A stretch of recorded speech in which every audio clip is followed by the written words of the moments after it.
কিমান বাৰ ক'লো দুটা জব কাৰ্ড আনফিজ কৰিব গুৱাহাটীত পঠাব লাগে। আনফিজটো হেৰি কৰিব পাৰে। আপুনি 5,000 টকা লৈছে। হেল্ল' কোৱা এইবিলাক কিয় কৰে? ইউনিভাৰ্চিটি কথা তুমি দুইটা জব কাৰ্ড আনফিজ কোনো আনফিজ মানে মাছাউলখিনি কিছে শুনি বেয়া লাগে তো এইবিলাক কিছে কি হ'ল জব কাৰ্ড কিছে জব কাৰ্ড কি আপুনি 300 জব কাৰ্ড 300 জব কাৰ্ড অনলাইনে পৰা লৈ যাওক। কিবৰ্ডখিনি বেলেগকৈ দিব লাগিব, পশ্চিমখিনি বেলেগকৈ দিব লাগিব। কিবৰ্ড নাম্বাৰটো বেলেগ হ'ব। মই অলৰেডি পশ্চিম এক্সট্ৰাকৈ বনাই থৈ দিছোঁ। আপুনি বস্তু চাওক না। মই চালোঁ এইখিনি চাই পেলাই মই নাম্বাৰটো অনলাইনৰ পৰা উলিয়াই আমি যিটো কৰিছোঁ সেইটো চাইছে আপুনি গোটেইখিনি চাইছে সেইখিনি নাম্বাৰ মোক ওলাই দিয়ক। আজি মই চালোঁ গোটেইখিনি চাই পেলাই মই উলিয়াই দি দিম নাম্বাৰখিনি আপোনাক। আজি লাগিব কিন্তু মোৰ জব কাৰ্ড নম্বৰ মই মানুহক ফাঁকি মাৰিব নোৱাৰোঁ। লিষ্টখিনি লৈ আহক আপুনি।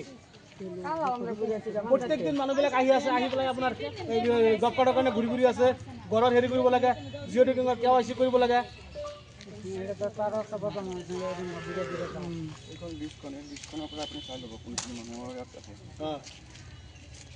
কাৰোৱে জব কাৰ্ড নাথাকে গোটেইখিনি কিমানটা পাৰ আছে একো কাম নাই। খালি মোবাইল টিপাত কাম খালি মানে আজি 400-500 মানুহৰ জব কাৰ্ডৰ কাগজ জমা দি থৈছে। ডেইলি আহি মানুহক ফোন কৰি থাকে। মানুহ 50টা মানুহ ডেইলি ফোন কৰি থাকে জব কাৰ্ডৰ নাম্বাৰ কি হ'ল। সেইদিন হেৰিক সুধিলোঁ GRSক বোলে সোমবাৰে আপোনাক নাম্বাৰখিনি ওলাই দিম। আজি সোমবাৰ পাৰে, আজি কিবা পাছত আৰু পাব্লিকে কিবা ক'লে যে আপুনি মোক বেয়া পাব যে আপুনি মই শিকাই দিছোঁ বুলি। এতিয়াতো বেয়া কিবা কিবি ক'লে হেৰিক আমাৰ GRSক পাব্লিকে।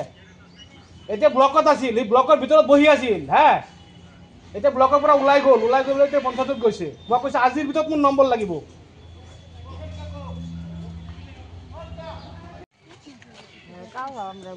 মই মানুহক ফাঁকি মাৰিব নোৱাৰোঁ। লিষ্টখিনি লৈ আহক আপুনি। প্ৰত্যেক দিন মানুহবিলাক আহি আছে, আহি পেলাই আপোনাৰ জব কাৰ্ডৰ কাৰণে ঘূৰি ঘূৰি আছে। ঘৰত হেৰি কৰিব লাগে, জিঅ' টেকিঙৰ KYC কৰিব লাগে।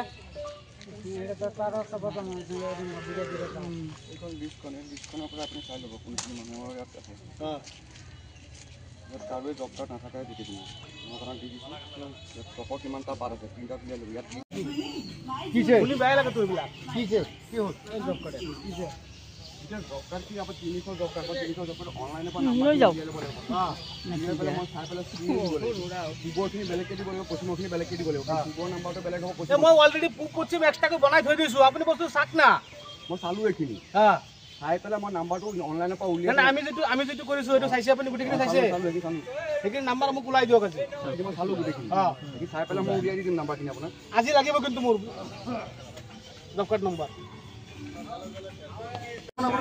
কিমান বাৰ ক'লো দুটা জব কাৰ্ড আনফিজ কৰিব গুৱাহাটীত পঠাব লাগে। আনফিজটো হেৰি কৰিব পাৰে। আপুনি 5,000 টকা লৈছে। হেল্ল' কোৱা এইবিলাক কিয় কৰে? ইউনিভাৰ্চিটি কথা তুমি দুইটা জব কাৰ্ড আনফিজ কোনো আনফিজ মানে মাছাউলখিনি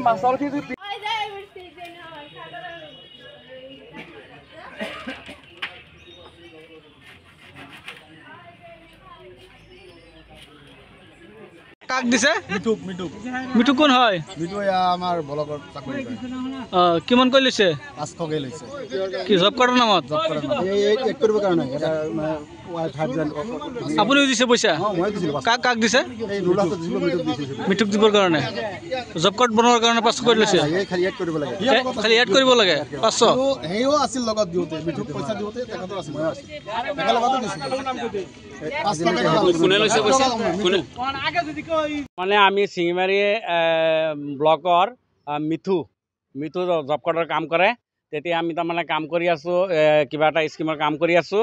তেতিয়া তাৰমানে জব কাৰ্ডখিনি নাই মানুহৰ। তেতিয়া আমি বনাবলৈ মিঠুক দিছোঁ। মিঠুক 500কৈ টকা লাগিব।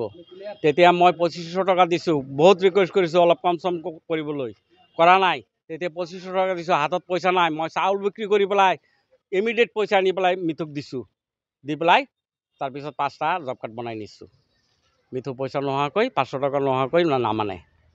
বনাই নিদিয়ে এইটো পইচা মিঠু অকলে খাই নাই কাক দিব লাগে সেইটো মই নাজানো কিন্তু মই মুখ্যমন্ত্ৰী মহোদয়ক অনুৰোধ কৰিছোঁ যাতে এইটো সুতদন্ত হয়